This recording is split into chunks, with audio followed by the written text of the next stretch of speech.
નમસ્કાર દર્શક મિત્રો, ટીવી18 ન્યૂઝમાં આપનું સ્વાગત છે। હોળી એટલે આદિવાસીઓનો મુખ્ય તહેવાર।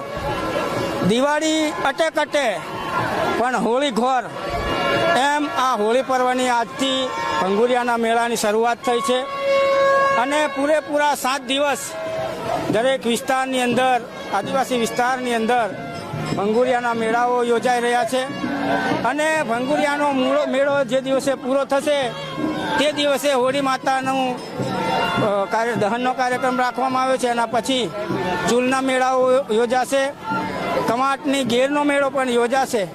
આમ આ છેલ્લા 15 દિવસ આદિવાસીઓ માટે મુખ્ય તહેવાર।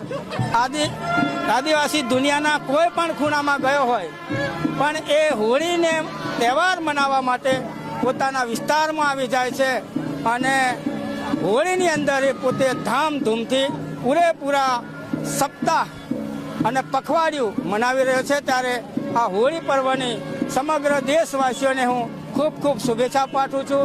ખાસ કરીને મારા આદિવાસી વિસ્તારના તમામ માતાઓ, ભાઈઓ, બહેનો અને યુવાન સાથીઓને પણ હોળી પર્વની શુભેચ્છા પાઠવું છું અને વિનંતી પણ કરું છું કે આપણે પણ સંસ્કૃતિ સાથે જોડાઈને હોળીના પર્વની અંદર નાચ ગાન સાથે આ એક પખવાડિયું ઉજવીએ, એવી શુભેચ્છાઓ।